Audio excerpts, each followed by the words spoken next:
Jessica can talk in circles. So Jessica is a good example of talking with no point to talking, just to test the audio. Hey, yay, it's working, yay! Awesome. All right, so I'll go back to the beginning since we don't know if we started or just lost audio. So, welcome to Booked All Night, the podcast where hot takes meet craft notes and nobody gets enough sleep. I'm Jess. I'm Kaylee. And today we are joined by Anastasia Arellano, author of Between the Shadows, as well as some short fiction, which the Between the Shadows will be available next April. I believe you said April Yes. 6th, Yeah. 2027. I We do know, have a whole pre-order year. link in the description. Very cool. So, welcome to the pod again. Thank you for having me again. I'm having a lot of fun. Yay! Yeah. Yeah, and once again, tell us all about Between the Shadows. Okay, maybe I can make it better because I was kind of tripping over my words last time. Between the Shadows, I started writing it back in 2023. It started off kind of as like a fun sort of summer campy story, but then it quickly devolved into horror because I decided to turn it into a speculative horror that's like Goosebumps meets Black Mirror. Yeah, it's set at a summer camp for troubled youth, and it follows a little ragtag group of teens that are navigating these like weird changes in the camp. And there's also a sapphic romance because I always have to add in a sapphic romance to everything I write. And yeah, it comes out next April. So That's exciting. That's like both a long way away and also a not very very long not very away. long away. You're gonna be like next April, like, wait, did I time travel? What is happening? Yeah. Yeah, it already feels like that because I got the news that my small indie press was going to accept it and publish it last March. And here we are Ooh. already. And I'm like, how has it been a year? Like, Yeah. I'm not even done with the edits yet. What are you gonna do on like publication day? You're just gonna like shut your I'm internet off and be yeah, inside and I'm gonna hide under the covers and just be like, oh my god, is this real? I always thought that like I'd be that author that's like, oh my god, it's publication day, yay! And now I'm like, no, I'm definitely Mm. gonna be like hide. Well, I make sure you come out from under those covers and give yourself a little treat, like an iced coffee or a glass of champagne or something, Yeah, Ooh. because you deserve it. you'll see the hand come out from under the covers, feel around for the iced coffee, and then go back under. I have a funny story about hand coming out from under the cover. So one morning my husband was trying to like surprise me with cinnamon buns and he put the plate next to me. He put like on my Mhm. nightside table and he didn't realize I was awake, just like curled up and I just like reached out and grabbed it and he was like, ah it just monster from under the sheets. I'm like, ah. So this very first game is a quick round of superlatives. Just a Okay. little yearbook, most likely to, least likely to. So the first one is most likely to survive a horror movie. Skylar. Skylar. Yeah, my main character. She definitely would, because she's kind of doing it now in the Yeah. book. So Spoilers, she survives. Oh my god. No. yeah, well, yeah, I should probably be careful with spoilers. Well, the book's got a year. Maybe it'll edit and you'll be like, and just because I spoiled it on Booked All Night, and Yeah, this I'm is gonna their kill her fault now. now. She's dead now. This is their fault. Yeah. Most suspicious place at Camp Wildflower. The woods. The woods. Mm. Mhm. The woods are always suspicious. Oh yeah. The first person to realize something is deeply wrong.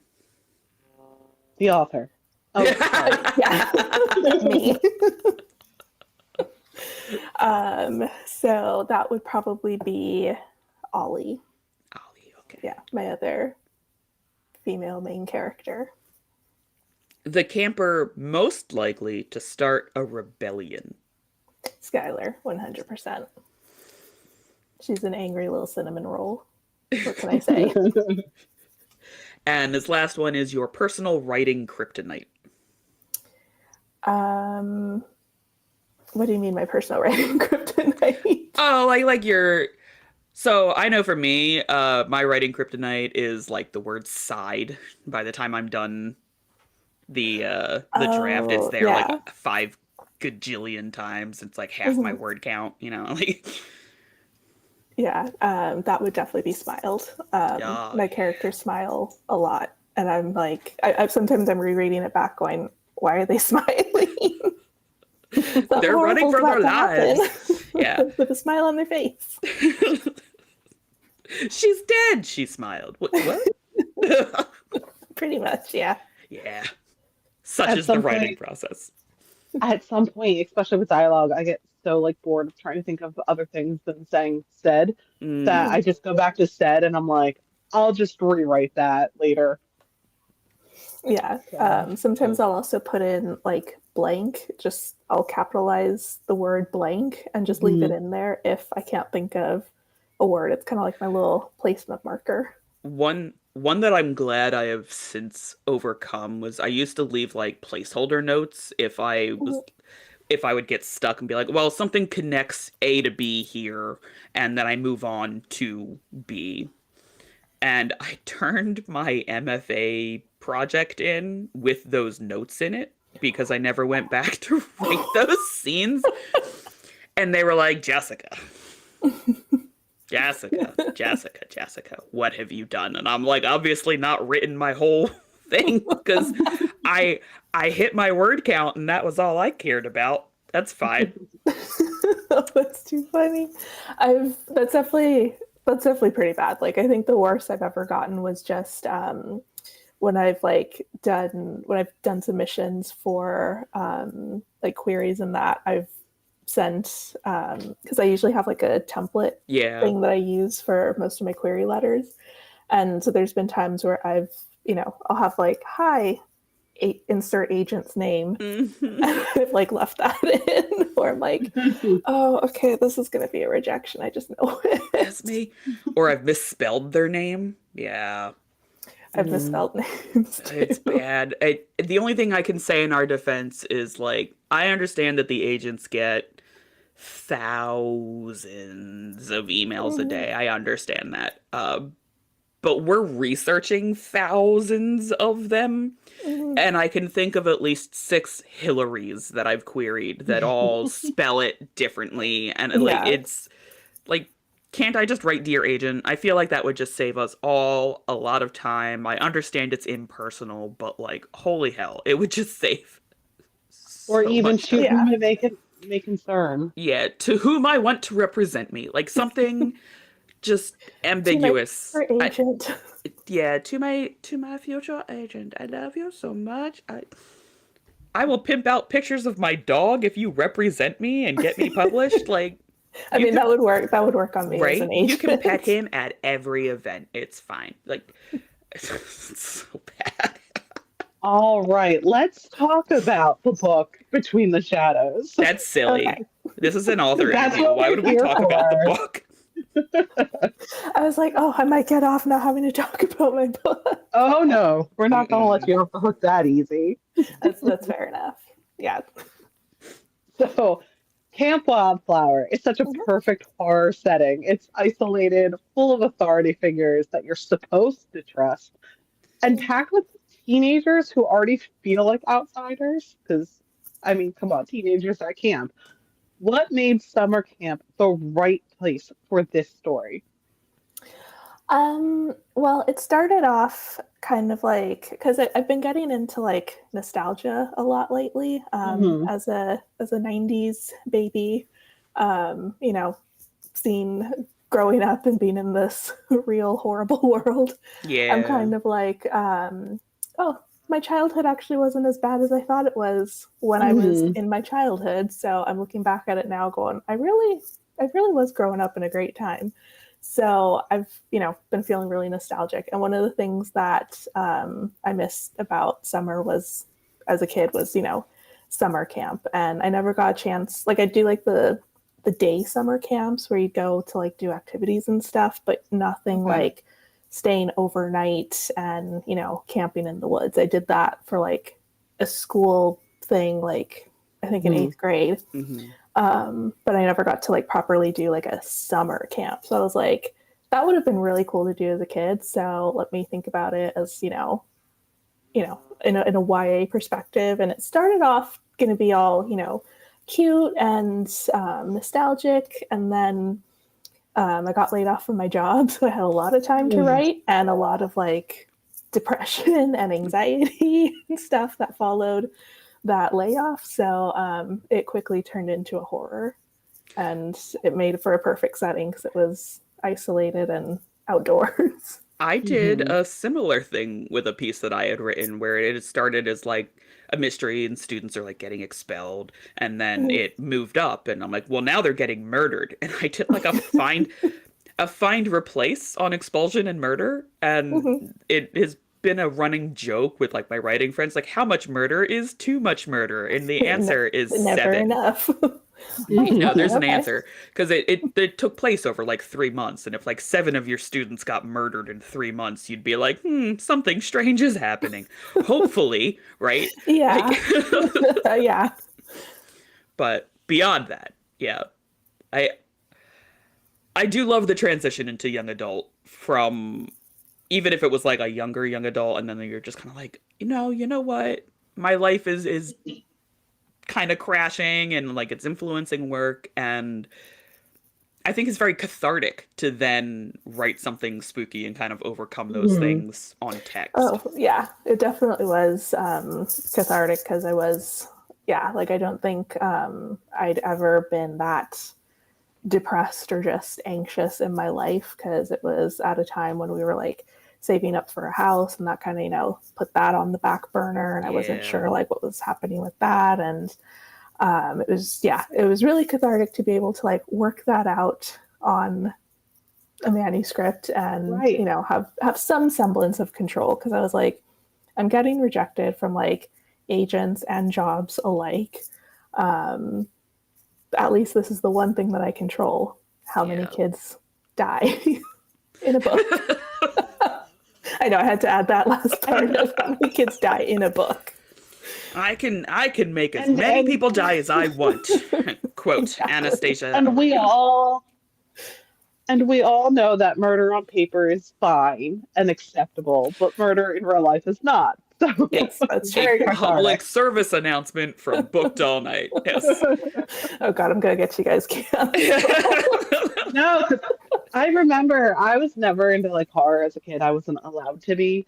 And so when I met my now husband and was getting more into horror movies, I was also going to university and we had to write a grotesque story. And I dabbled in horror when I was younger, like Edgar Allan Poe-ish kind of stuff. But I just remember grotesque, like my grotesque story being so like cathartic because I was just being so evil writing this, story that I could not do in real life. Almost everyone I know that writes horror, thriller, suspense, they are like the most bubblegum pop, like bubbly, nicest people, and they're all like, and then they killed her with a pencil. Ah, it just Yeah. like the dichotomy between page and Mhm. author is just hilarious to me. Yeah, I've been making that discovery about myself as well, where I'm like, wow, my imagination can go to some really dark places, but I consider myself overall a nice, happy person. You seem it, yes, yeah. So, yeah. All right. So next question before we get, banned. Yeah. Skylar and Ollie start off as reluctant bunkmates. Uh, and then I think their connection grows into something deeper as danger escalates around them. What was the most important emotional thread you wanted readers to feel as their relationship evolves? Trauma bonding. Oh, that is a good question. Well, yeah, some of that is from the bonding. I guess like the thing that I would want readers to take away from this book as a whole is just sort of acceptance, like acceptance of yourself, acceptance of other people as they are.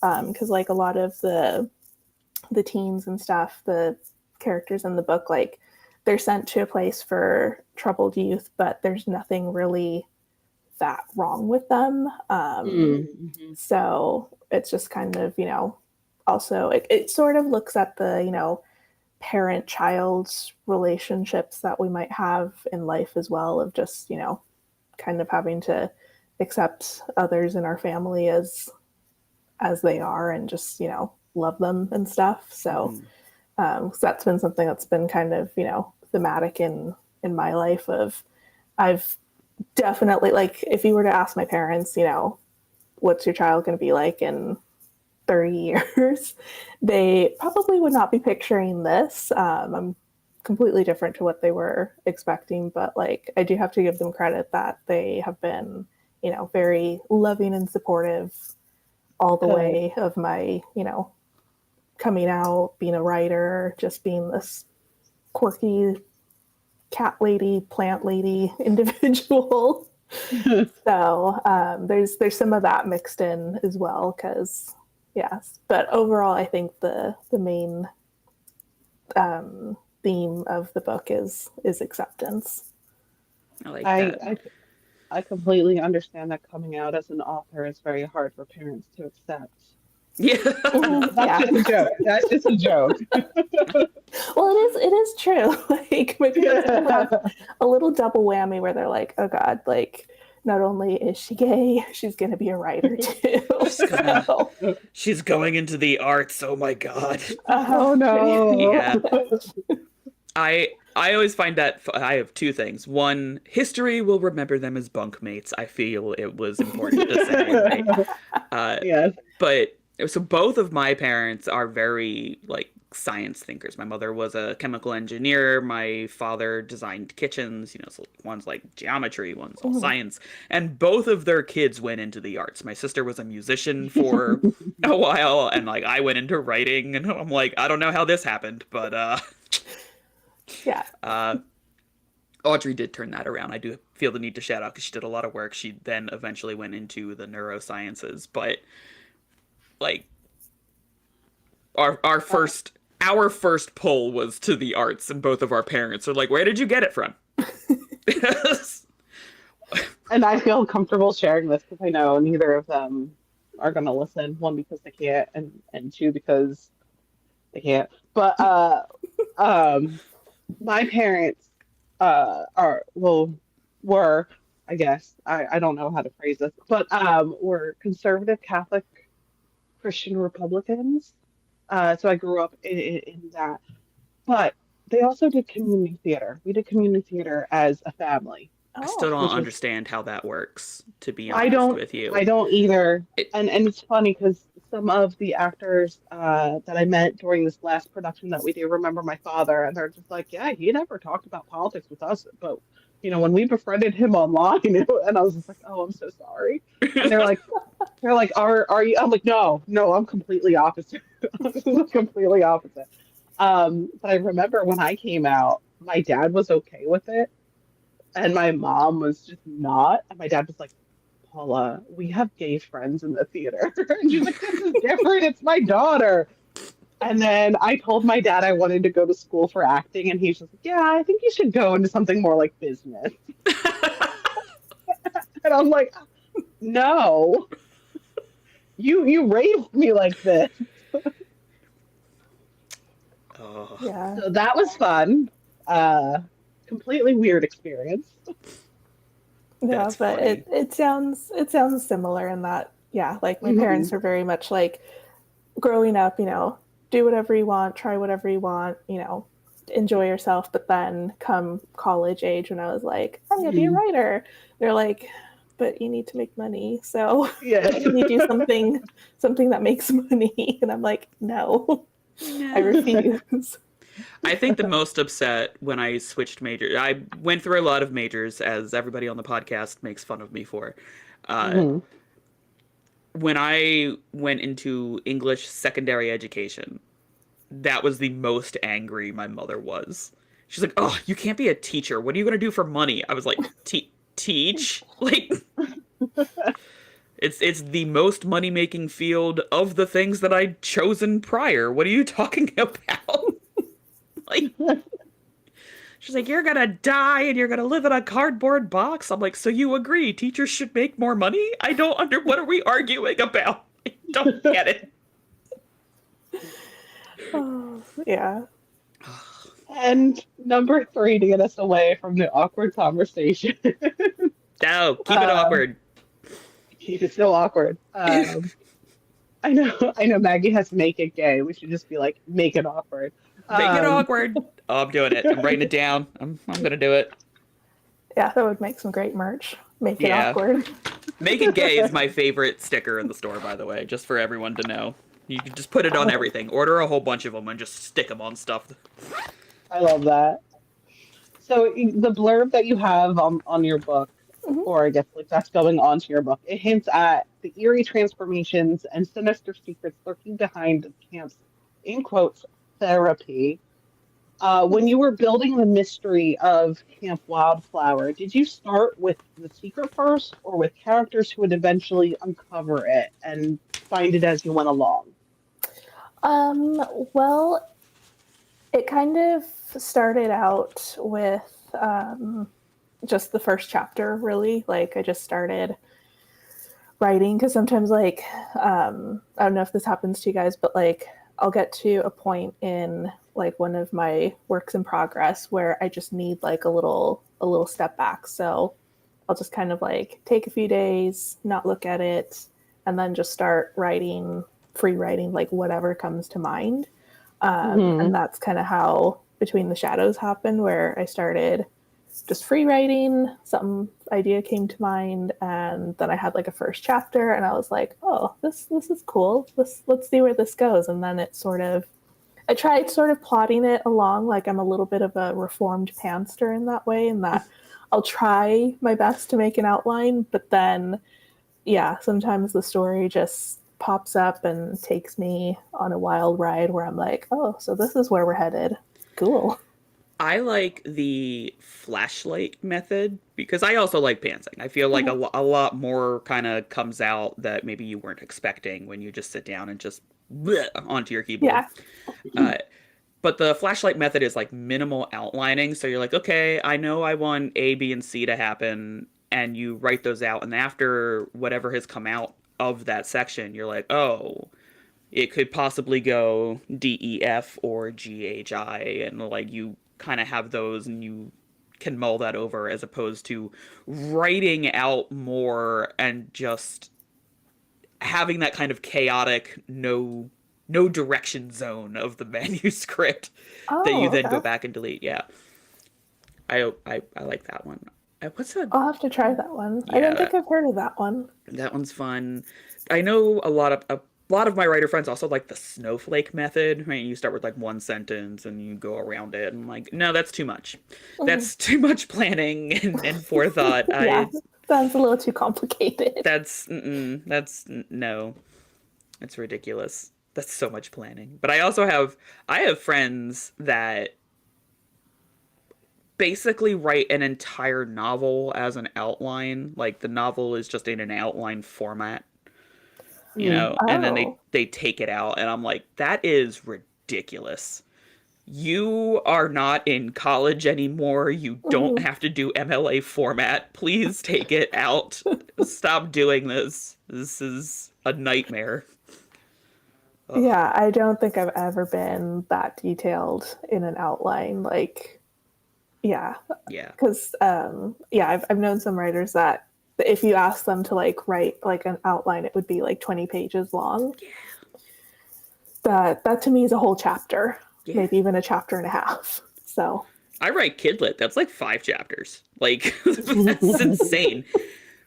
I have found like reverse outlining. So like doing my pantsing portion and then outlining what I've written, just so that I have like a quick reference of what's already come, so I don't have to keep going back and reading what I've had.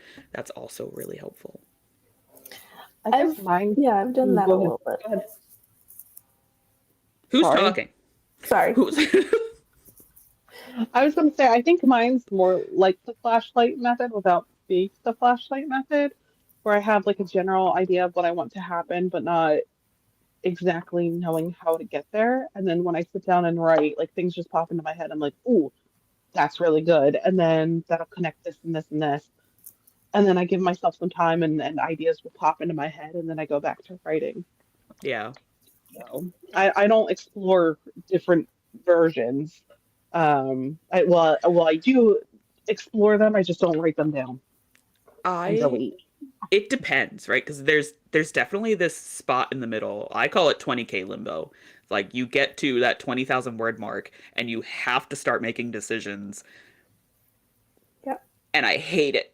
I hate it so much because I'm like, no, I've got like 1,000 ideas. How do you narrow it down?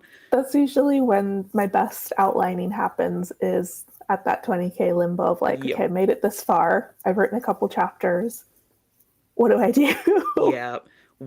What is actually happening? Like, I don't know about like your short fiction, but like my ideas when they come to me, it's just a hook. So it's like, oh, a Sandman who can't sleep, or a girl that get like a vlogger who gets kidnapped live, or like expulsions mysteriously happening at school. Like it, and it's just that. And I'm like, cool. Anything else, brain? And my brain is just like, no, that's for you. You go figure that out. Yeah, Thanks. my short fiction also kind of comes in hooks where I'm like, okay, it's gonna be this, like a mermaid museum, and then it's like, okay, but what's gonna happen in this mermaid museum? Oh, there's gonna be a sapphic romance. Okay, thank you, brain. Yes. Let's think of something new. Like, There will be words followed mhm. by other words. Like, thanks. I'm gonna put my head through a wall while I write this. It's fine. Yeah, That loveliness brings us up to the first official game of the podcast, which is Space 'em or Embrace 'em. space them or embrace them. Okay, cool. Okay, in this game, you are traveling through the cosmos with a cargo full of tropes and cliches, but all of a sudden you get pulled into a black hole. In order to escape, you must jettison the cargo until you reach a magic number that I have rolled that you can't know. You can only see 2 items at a time. You can choose to shoot them all out of the airlock if you want, but you cannot keep them all. Okay, Okay? Do you have any questions? so I just space them or Yep. erase them. Yeah, Okay, I either keep them close because they're yours and they can't go anywhere, or they go out the airlock so that you lose the weight. okay. I hope I get this right. Okay. So your first 2 are the creepy institution where something unethical is definitely happening, or summer camp horror. Um. Okay. Can I keep both of them? For now, Okay. okay. The next one is friends to lovers romance, or the authority figure who insists everything is perfectly normal. Authority figure who insists everything's perfectly normal. Is that going out, or are we keeping that? We're keeping that. We're keeping that. Out Yeah. goes friends to romance. Found family among misfit teens, or we should definitely not split up situations. Found family. We're keeping. We're keeping, okay. Characters discovering hidden files or secret records, or the moment when someone realizes the adults can't be trusted. Oh. The moment that they realize the adults can't be trusted, we're keeping Out. that. We're keeping that, okay. Yeah. The final confrontation where everything is revealed, or bittersweet endings. Final confrontation. I love a confrontation. Probably Bittersweet because I endings don't go. really. Probably because I don't really do confrontations in my real life. So I love writing them. The very shower thought scene. So you're not down yet, you're not out, so we got to go back through what is left, which Okay. begins with the creepy institution where something unethical is definitely happening, or summer camp horror. Summer camp horror. Okay, we're gonna keep it or jettison. We're gonna keep it. We're gonna keep it. Okay. Yeah. The authority figure who insists everything is perfectly normal, or a found family among misfit teens. Oh. Misfit teens we're keeping because fuzzy feelings. and the moment when someone realizes the adults can't be trusted, or the final confrontation where everything is revealed. Confrontation, keeping. Keeping confrontation. Yeah. So congratulations, you have made it out of the black hole, and the only cargo you have left is summer camp horror, found family among misfit teens, and the final confrontation where everything is revealed. Sounds like my book. One time we played this, so I roll a d4 before we when I set the game up. One time I rolled a 1. It was the most agonizing game to go through. This person's like, no, oh my god. It was so bad. It was just agonizing. Like you gotta choose. That sounds agonizing. I hate making choices like that. Brett brings us back to questions. Yeah, we have delved a little bit into your writing and your book a little bit before, but now we're going even further into your writing craft and reading. Okay. All right. I thought you were going to say my psyche. I don't think we have a lot of time for that. Surprise! Surprise! Every interview of Booked All Night comes with a psychological evaluation. Brought on by people who should not be evaluating anything in that nature. Yes. So we've discussed that you've written a significant amount of short fiction before you decided to publish this novel. So how did writing those short stories shape the way you approach like pacing and tension in a longer narrative, like your book Between the Shadows? Oh, okay. So it actually, I feel like novel writing for me is a little bit easier because I like to add on plots or like twists and stuff. So it's easier for me to kind of organize my thoughts and be like, okay, this is all what's going to happen in this amount of time, or 70-ish thousand words. Versus I find that short fiction, it's much more challenging because you have to really get it concise, and there's no room for spare words or the plot being too thick, because then you have a lot to wrap up at the end and you don't want it to feel rushed and stuff. So I'm one of those that, I enjoy writing short stories, but I write them as more of like a challenge, where it's like, let me see if I can craft something in a small amount of space, versus novels. I'm like, let's just have fun and see what happens. We can always chop things later. Interesting. I can't write short fiction to save my life. I write the way that I sleep, which is spread out like a starfish. Like, I just need all of the space imaginable. Every time I had, like, short fiction assignments in school, I was like, and I guess it ends there. It's due in 20 minutes. We finish it now. It's now at this conversation, I suppose. I don't know. It was agonizing to me, especially like flash fiction. Yeah, I love short stories and short fiction. I like writing them.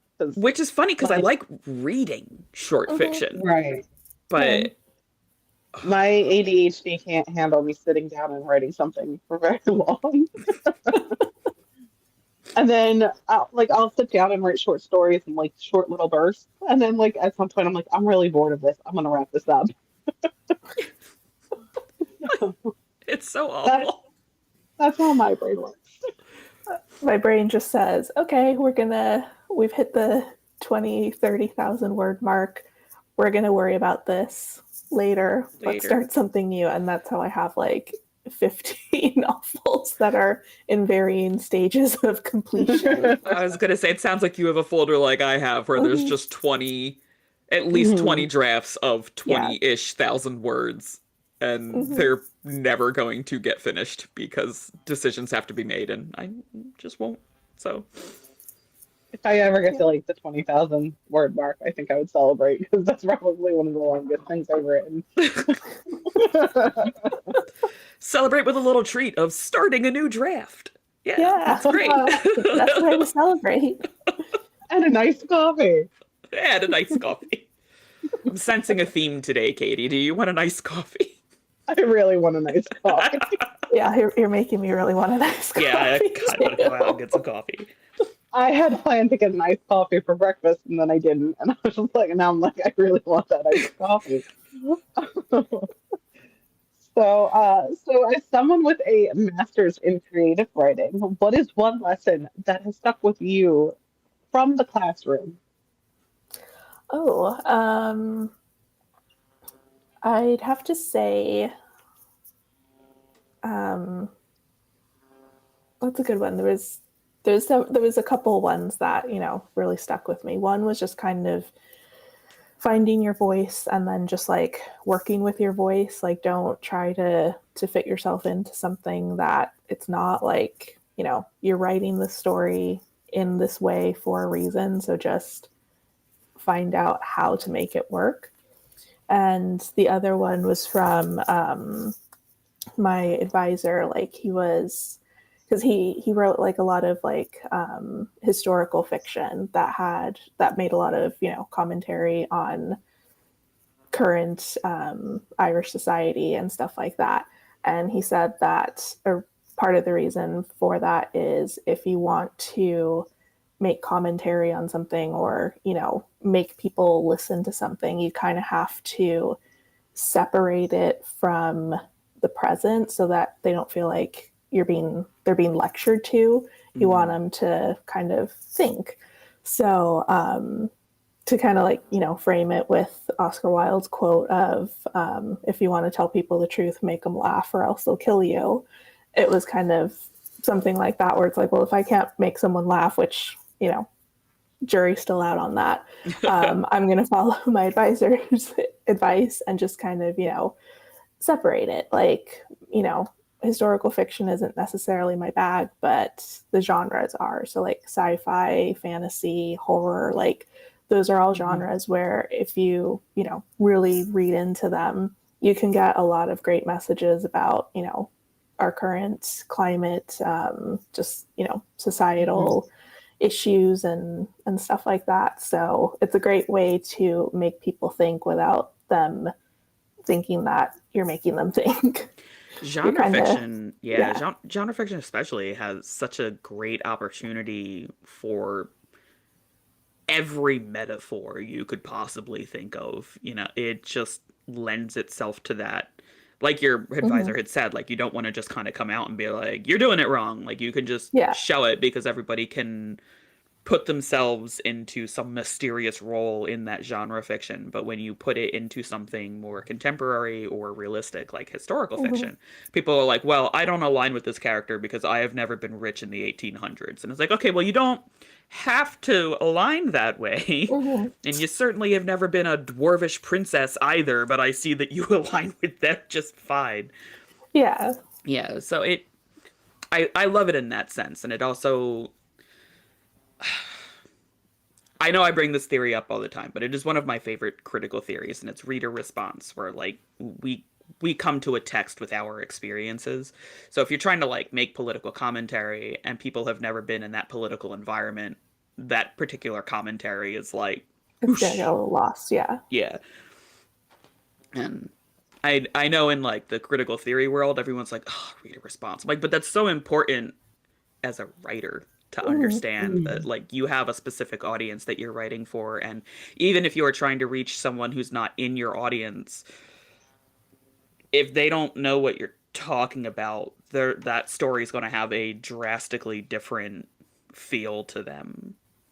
Right. Like, it's one of those, I feel like, with the whole reader response stuff, I feel the genres are a little bit easier for that breakdown, because you might not necessarily be able to understand, what it's like to grow up as a queer woman or a queer Hispanic woman. But if I can show you these struggles through the lens of, a elven princess or something, then it might resonate a little bit easier, or it might be a little bit easier to understand the concept of what I'm trying to create. So So you describe yourself as someone who roams the landscape for inspiration. Mhm. What does your creative process usually look like when an idea first sparks? Are you someone who outlines heavily, or do you prefer to go and discover the story as you go? I know we touched on this a little bit earlier, but if you could just kind of explain it a little bit more in depth. Well, it's it's a little bit of there's two ways where like, an idea takes form in my mind. So sometimes it will just be, I'll get an idea while I'm doing something mundane, and then I'll be like, okay, let me just start writing and see where it happens. And that's sometimes where like it'll flow and it'll be like, oh, I've written, 5 new chapters of this random book, and now I'm going to think about it and outline it because I want to, kind of keep this momentum going. Or it'll be a case of, I'll have an idea. I don't really know where that idea is going. So I'll like go for a walk or like, sit by the sea or something and just sort of start to pull it out piece by piece, where I'll start, thinking about who the characters are, where the setting's going to be, what's the problem going to be. So yeah, I do try to like, now I'm trying my best to like outline things a little bit more, just because it gives me a fighting chance of finishing it. If I can at least say like, okay, this is all that's going to happen. So yeah. That brings us to the second game of the podcast. Yay. So the second game is Never Have I Ever spoiled my own book. It's the whole title. Standard Never Have I Ever rules, except I am incredibly petty, and I'm not above things like never have I ever written a book called Between the Shadows. Do I need So- alcohol for this? No, Okay. no, no. I will be keeping track. If you have done 5 or more, you have to spoil something from beyond what you consider the first act of Between the Shadows. Okay. Okay. So, Cool. never have I ever gotten an iced coffee. Yeah. Yeah. Never have I ever written a scene specifically to emotionally destroy my readers. Yeah. Yeah. Never have I ever Googled something extremely suspicious for research. Yeah. Pretty sure. Shout out to my FBI agent who's watching Yeah, this right? probably. Hey, Mr. FBI agent, just doing a little research. I do have a fun story about that one. So, I used to work, I'm currently disabled, so I stay at home. But when I was at my office job, I was working on a murder mystery for one of my master's projects. And I'd had a whole folder of decaying bodies and what they looked like at each stage so I could describe them properly. And my boss came over while I was working on that, and he was like, what? And the only answer that came to mind and came out of my mouth immediately was like, no, it's okay. It's for a project. Like, I'm not helping myself. Oh, This is great. Great. he's like, hello, 911. Yeah, he's like, excuse me, FBI? All the missing people on the news. Yeah. It was so bad. Never have I ever deleted thousands of words in a single editing session. Yeah. Never have I ever fallen in love with a side character who took over the story. Yes. Never have I ever written a scene that scared me while I was writing it. Actually, no. Ooh. Yeah. Like, yeah, I don't think I've like properly scared myself. Like I've made myself cry while writing scenes of emotional weight, but like I've never like the creepy scenes and stuff, I've never scared myself because I know that it's coming. Yeah. That's fair. It's different Yeah. if I'm like reading somebody else's book where I'm like, oh my god, what is happening? But I'm like, I know the Axeman is going to be right around the corner. That's fair. You're like, I put him there. It's like, he's Yeah. not scary. I see him. Yeah. Never have I ever realized halfway through a draft that the villain was actually right. No. Never have I ever stayed up far too late because the scene just wouldn't let me stop. Oh, yeah. Too many times. Never have I ever had a twist planned from the very beginning. Yes. That was this book. And never have I ever immediately started thinking about the next story before finishing the current one. Oh, like everything that is ever going to be a duology of mine. Yeah, so Yeah. I think it's safe to say you've done more than 5. Um, yeah. So you have to spoil something from beyond Act 1. Okay. One of the characters is actually related to the villain. Dun dun Ooh. dun. I like that. Yeah. That's always a fun twist. That we just spoiled. Ha ha ha ha ha ha ha. But didn't But there's still actually other spoilers that have not been spoiled. Like, they're not actually bunkmates. Oh. Oh God, no! Trust me, it's not that. All right. So now we have chaotic sleepover question. Okay. You're trapped overnight in the mess hall at Camp Wildflower. What snack are you stealing to survive the night? Slim Jims. Oh, okay. Yeah, because they're locked in like a little special cupboard and they don't taste like crap.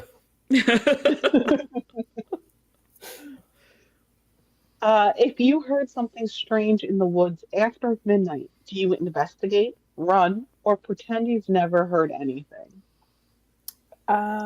Definitely. If you heard it, no, you didn't. I'm the same way.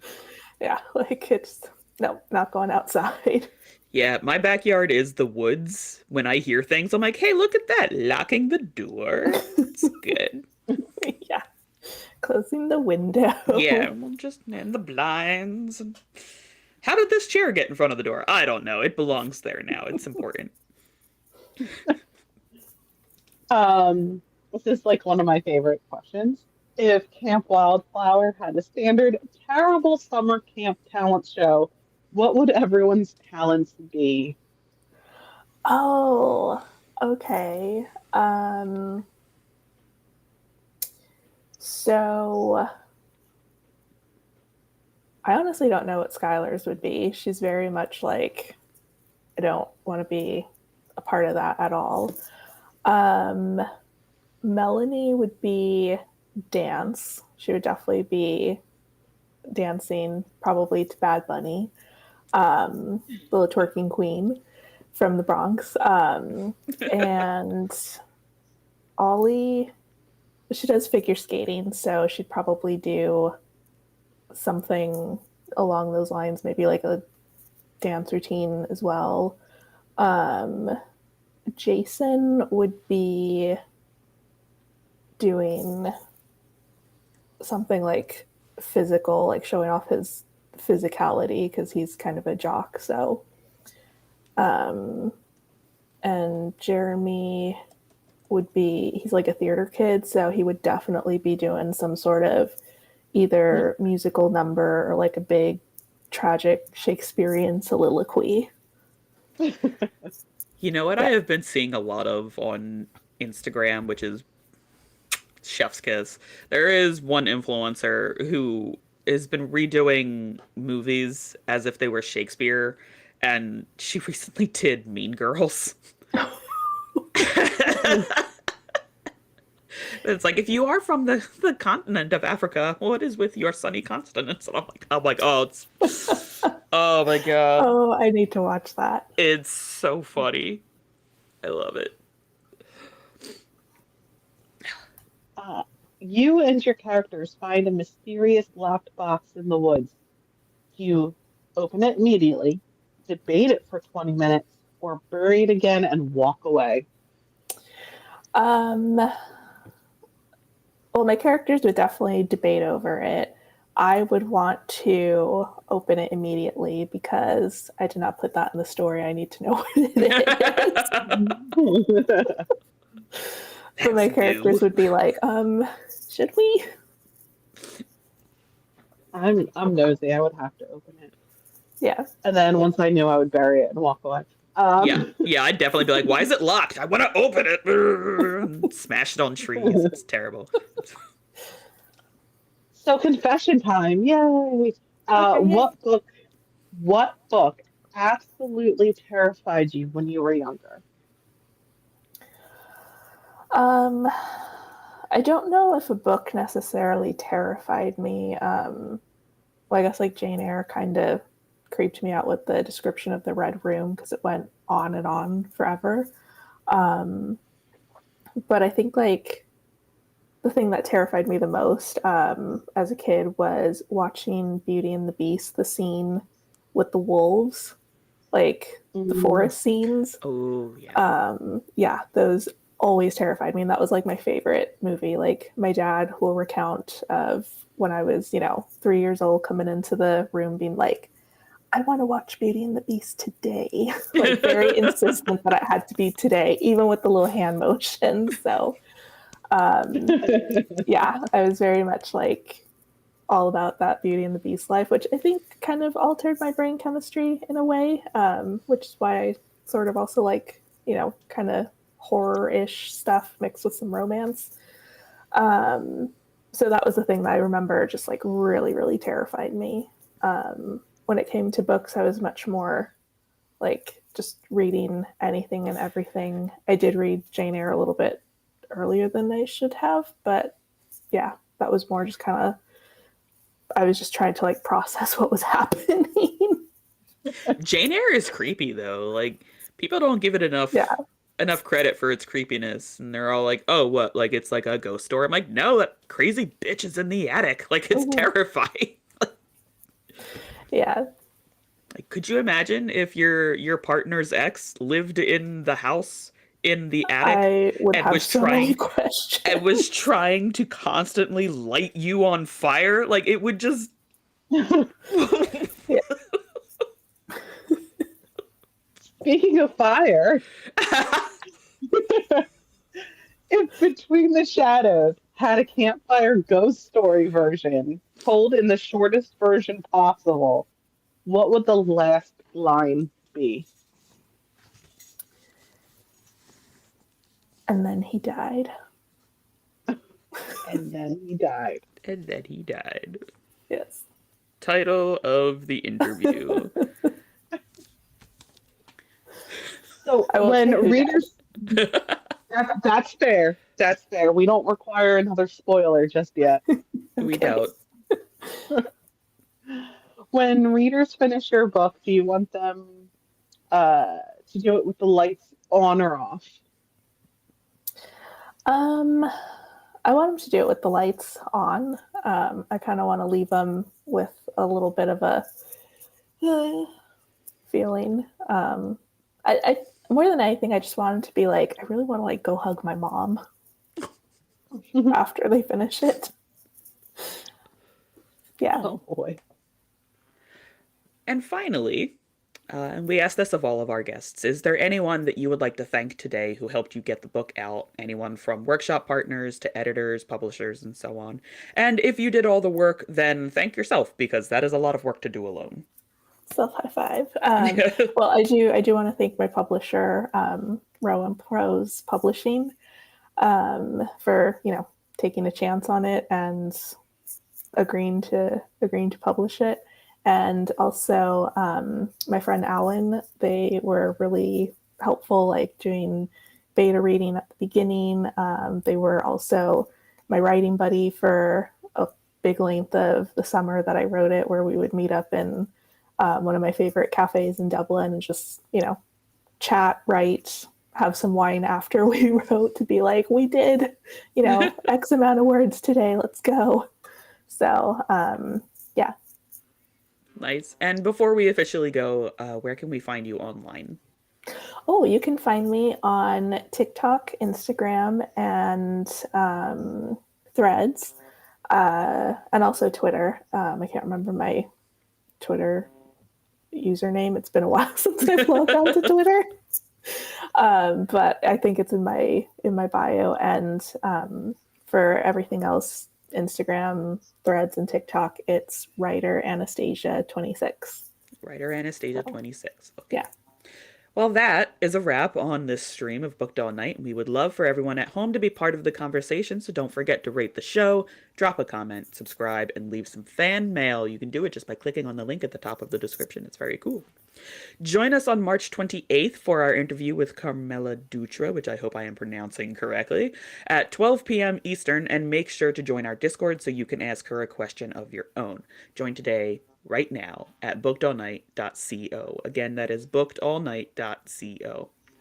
Booked All Night is produced by Rob Cook and his cats, so when you share an episode, be sure to tag us at Booked All Night Pod on Instagram and Threads, and give a shout out to our guy in a sound booth and demand more cat pictures. For more updates and to check out the reading schedule and learn about more upcoming interviews, visit our website. Once again, that's bookedallnight.co. Until next time, booklets, this is Jessica, Katie, and Anastasia signing off and reminding you to stay booked all night. Hey, thanks. Yeah.